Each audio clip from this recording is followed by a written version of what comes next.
Vamos dar início à nossa reunião no dia 25 de abril de 2012, uma quarta-feira muito iluminada. E aqui nós vamos ler a mensagem de número 108 do livro Fonte Viva. Este livro foi ditado pelo Espírito Emmanuel e psicografado por Francisco Cândido Xavier. E o título da mensagem é Um Pouco de Fermento. A mensagem está baseada na primeira epístola de Paulo aos Coríntios, capítulo 5, versículo 6, que diz: Não sabeis que um pouco de fermento levei da massa toda?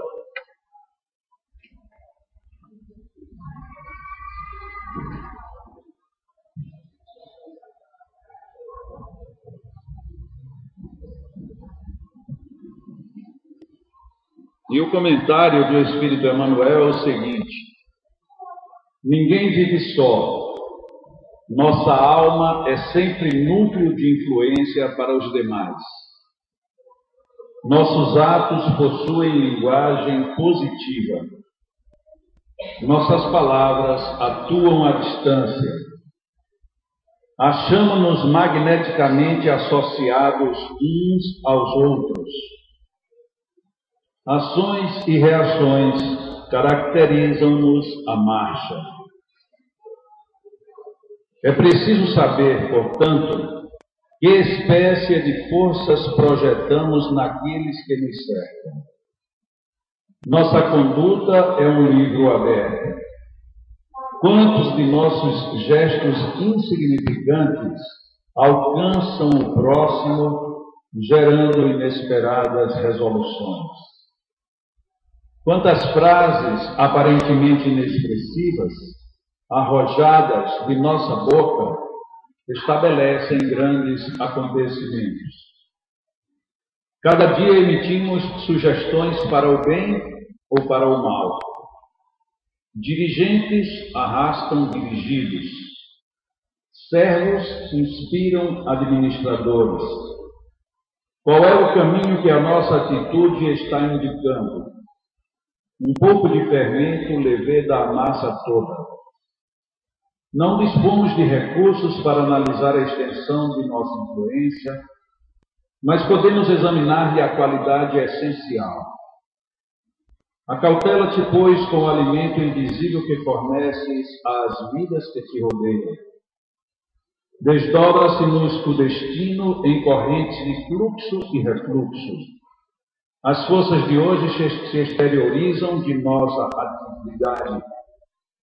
As forças que hoje se exteriorizam de nossa atividade voltarão ao centro de nossa atividade amanhã. O tipo de abordagem que o Espírito Emmanuel fez nesta lição de hoje nos coloca ante uma realidade que nós lidamos aqui todas as quartas-feiras, num ponto bem específico, que são as ações magnéticas. Mas num ponto bem mais amplo e genérico, nos toca a todos, no que diz respeito à nossa forma de viver, de lidar e, sobretudo, de agir e interagir com tudo o que nos ocorre. Quantas vezes teremos dito coisas que nos esquecemos, mas quem ouviu jamais esquecerá? E quantas outras vezes nos lembramos de fatos e ocorrências, fenômenos e situações que parece nos marcarão e nos acompanharão por esta e por outras vidas, e a origem de tudo isso passou absolutamente despercebido de onde se originou. A colocação de Paulo aos Coríntios, lembrando de que o fermento ele afeta toda a massa, nos implica em refletirmos sobre que tipo de fermento estamos usando, empregando e no qual estamos inseridos. Nós temos um hábito ainda muito arraigado à nossa infância espiritual, que é o de darmos destaque maior às coisas negativas do que às coisas positivas. Nós nos fixamos muito mais em situações que nos aprisionam do que naquelas outras que nos libertam. Isto é um hábito que ainda demonstra muito bem o nível em que nos encontramos e, portanto, é um hábito que precisa ser corrigido, modificado, readaptado para chegarmos onde realmente precisamos e queremos chegar. É muito comum ainda estarmos muito vinculados à dor de um determinado ponto do corpo e nos esquecemos de agradecer pela saúde que envolve todo o restante. Quem nunca esteve numa feira ou no supermercado selecionando laranjas, não encontrou no meio daquelas laranjas à escolha uma ou duas, visivelmente deterioradas, e quase que naturalmente nos lembramos de tirá-la dali, porque senão rapidamente ela contaminará as outras. Quem de nós não se lembra que quando temos uma roupa suja, nunca a colocamos dentro do guarda-roupa que guarda as roupas limpas, para que nada aconteça de contaminação de uma sobre as outras? Porque basta uma roupa mal cheirosa junto das outras, por mais limpas que sejam, aquele odor desagradável facilmente se transferirá para as demais.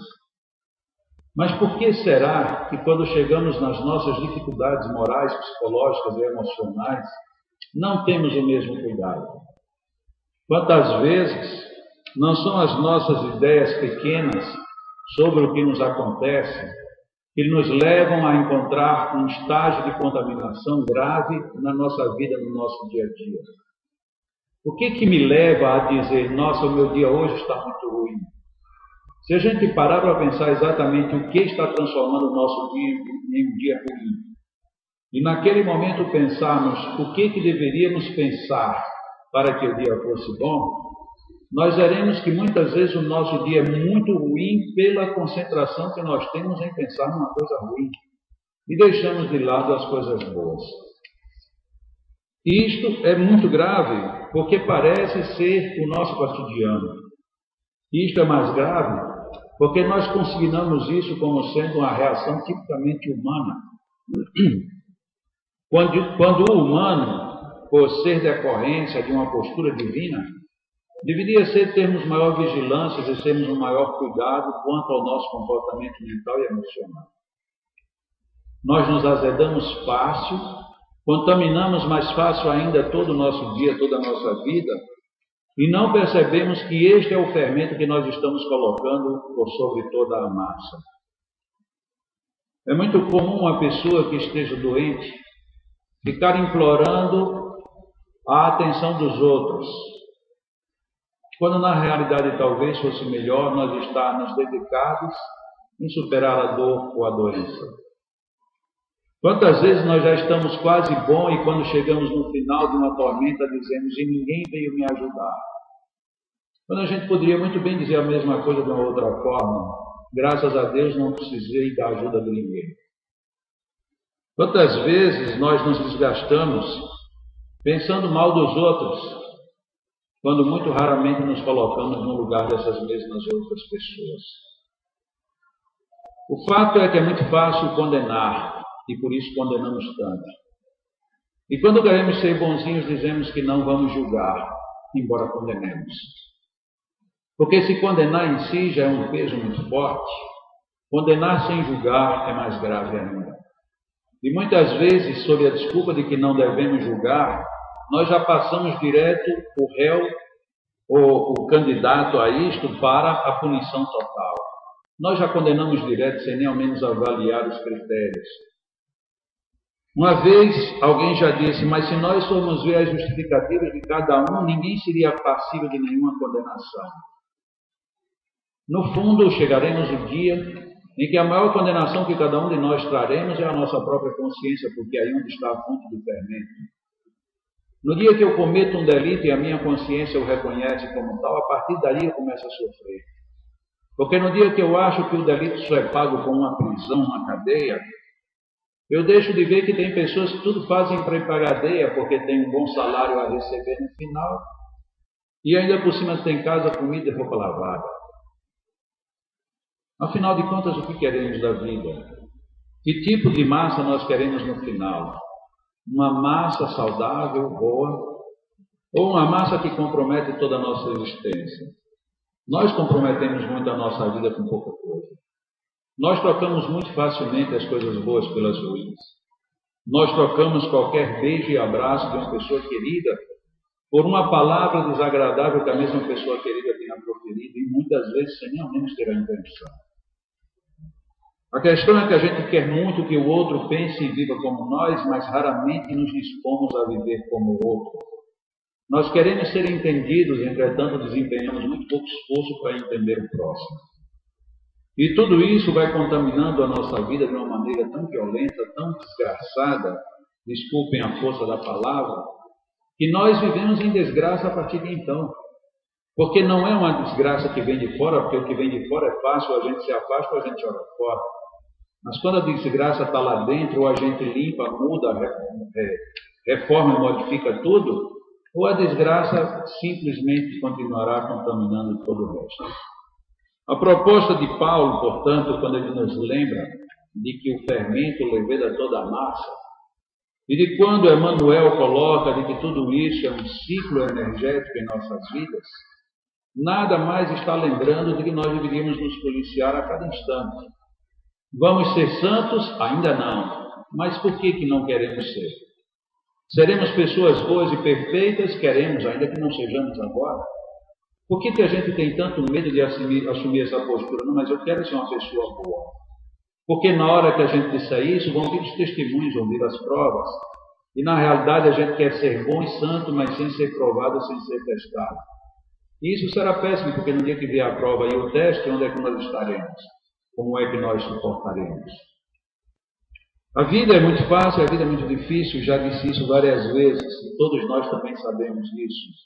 Tem uma música minha que eu compus já há algum tempo, em que ela diz algo mais ou menos assim: tudo tem um preço, monetário ou moral, mas moral vendida não é moral.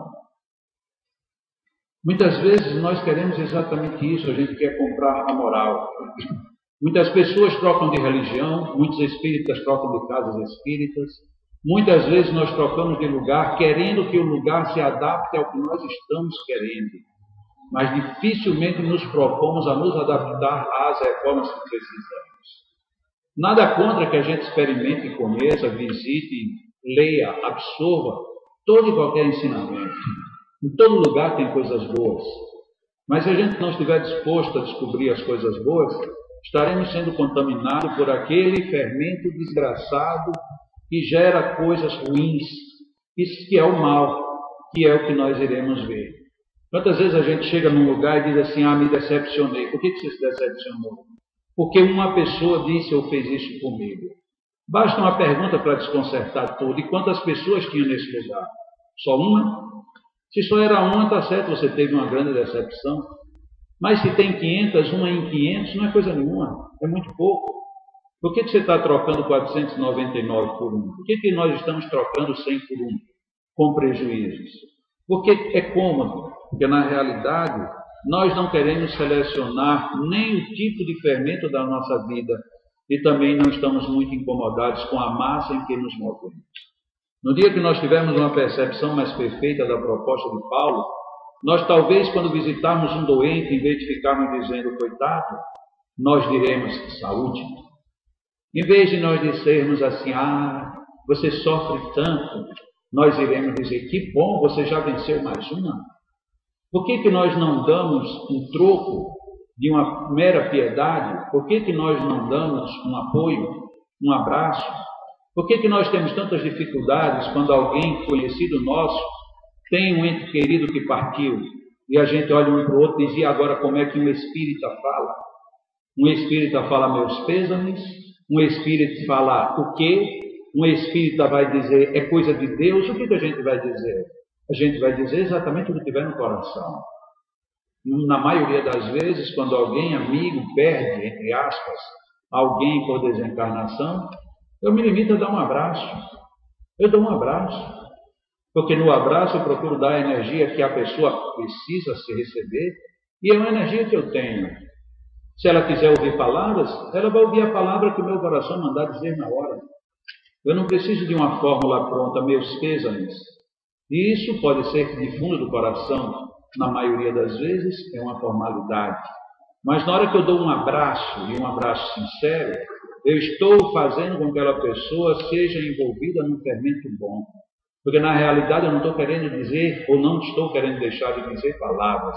Eu estou querendo passar uma vida, um mundo, uma emoção. E isto muitas vezes não pede palavras. Já dizem os poetas do amor, que o amor que precisa ser dito em muitas palavras ainda não chegou ao amor, porque o amor maior é aquele que se diz sem pronunciar um único verbo. A força do olhar é mais do que suficiente. Um leve toque, às vezes um gesto, um piscar de olhos, tudo pode dizer de um grande amor. Enquanto que muitas vezes por trás de um mundo de palavras existem apenas o me esconder para não me revelar. O abraço sincero ele nos revela, ele nos desnuda e ele manda para quem entregamos o nosso sincero e bom fermento. E é este bom fermento que nós estamos precisando dar ao mundo. Nos abraçarmos mais, nos envolvermos mais, nos sentirmos mais. E até quebrando um pouco do nosso padrão, eu convidaria todo mundo agora a se abraçar uns com os outros, nesse exato momento. Vamos dar um abraço uns nos outros para ver se a gente transmite algo de melhor, para ver se a gente, em vez de dizer palavras, simplesmente passar energia. É uma boa oportunidade de deixarmos que o nosso bom fermento melhore a nossa boa massa.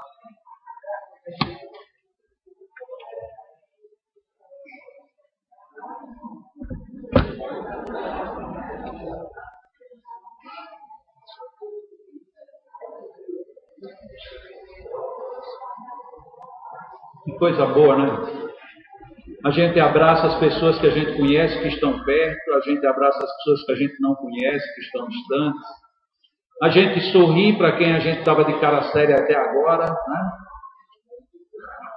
É tão fácil a gente ficar bem. Obrigado, um abraço também para todo mundo. Tudo isso é muito bom. E isso é algo que a gente pode fazer mais vezes.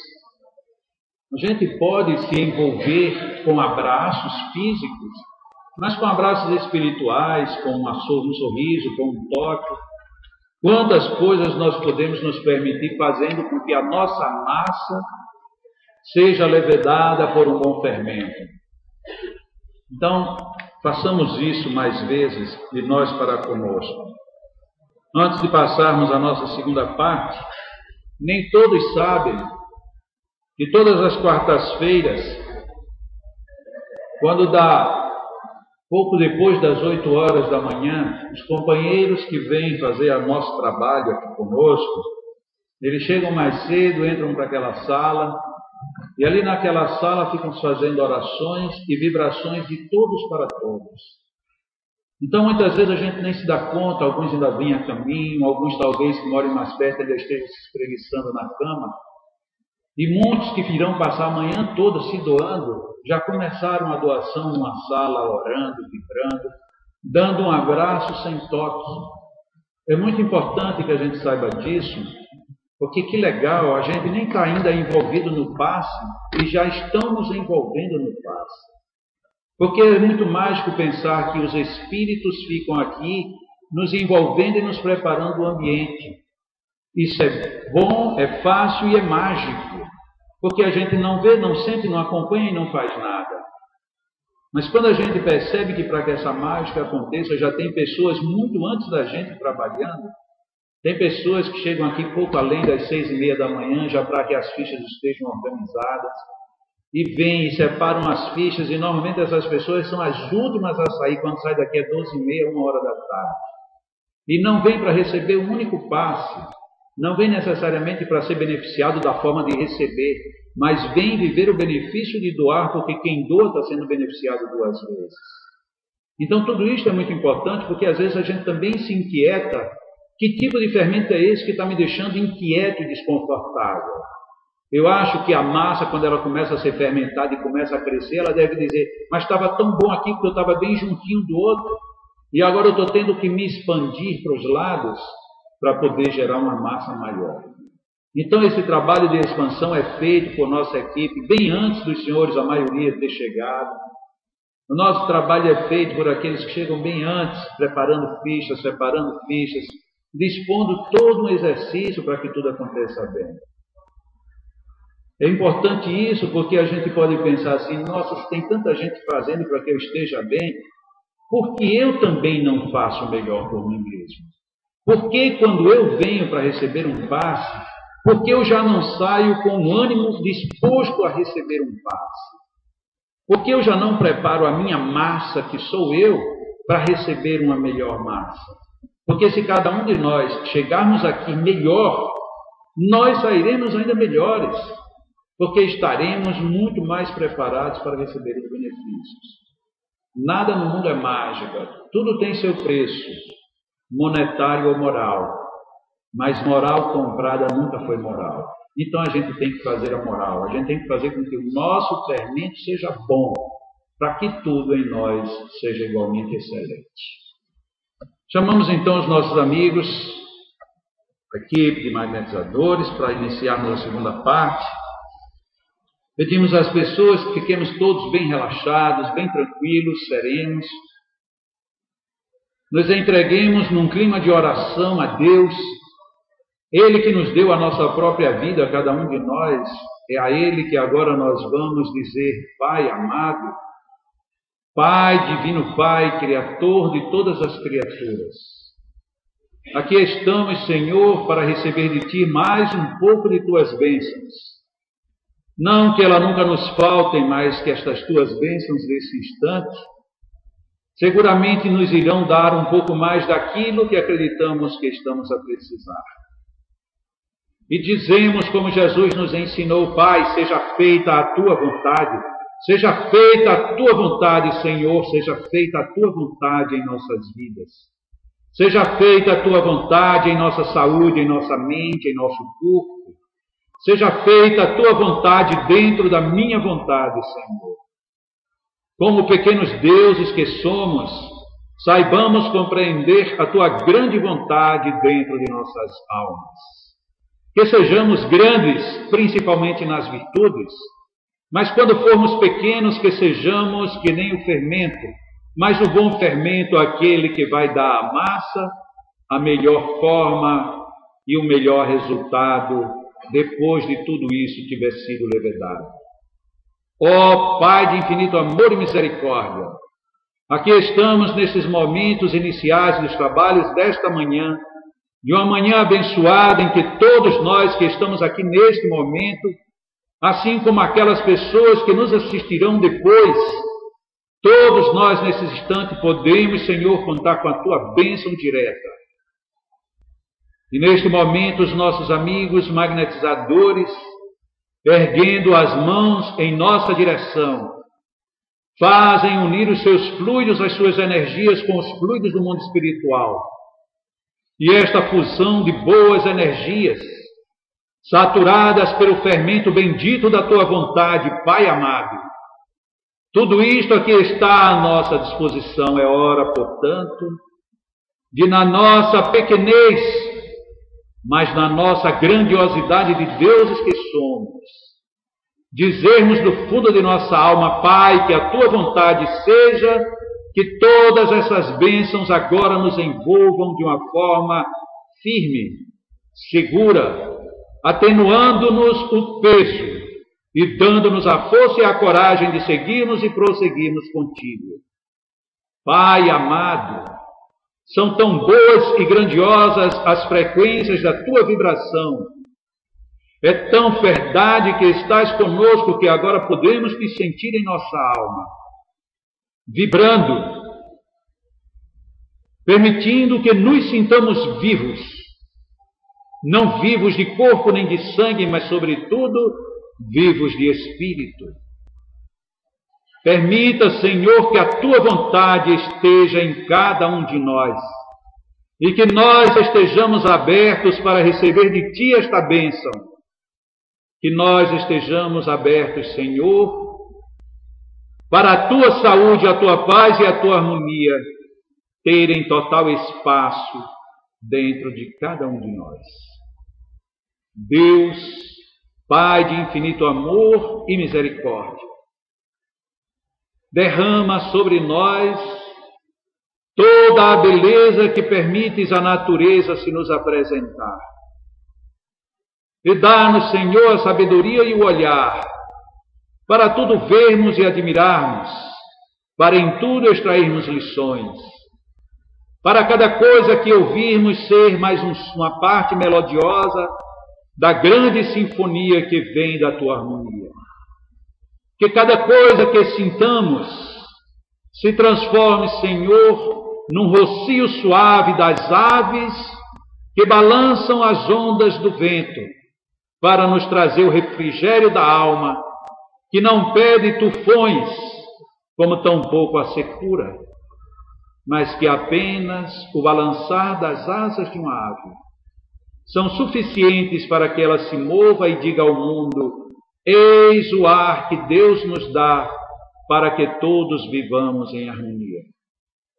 Deus, em tua sabedoria, dá-nos a energia suficiente para dizermos a nós mesmos: hoje é meu dia, hoje eu vencerei, hoje eu superarei tudo o que eu tenho para superar. E se algo ficar, amanhã eu te rogarei novamente, Senhor, para que me deis forças e equilíbrio mais uma vez, e assim eu continue vencendo e superando-me e vencendo-me igualmente. Pai de infinito amor, que estas energias sejam e estejam em nossas almas e que a distribuamos em teu nome, onde e aonde quer que estejamos, na tua graça e na tua glória, que assim seja. Os nossos magnetizadores se retiram para fazer a magnetização coletiva das aves, enquanto nós, pensando na vontade de Deus, iremos continuar em estado de oração, rogando a Ele que nos proteja e agradecendo a Ele, dizendo-lhe: Pai, aqui estou em oração, na melhor atitude de gratidão para o teu amor para conosco. Que assim seja.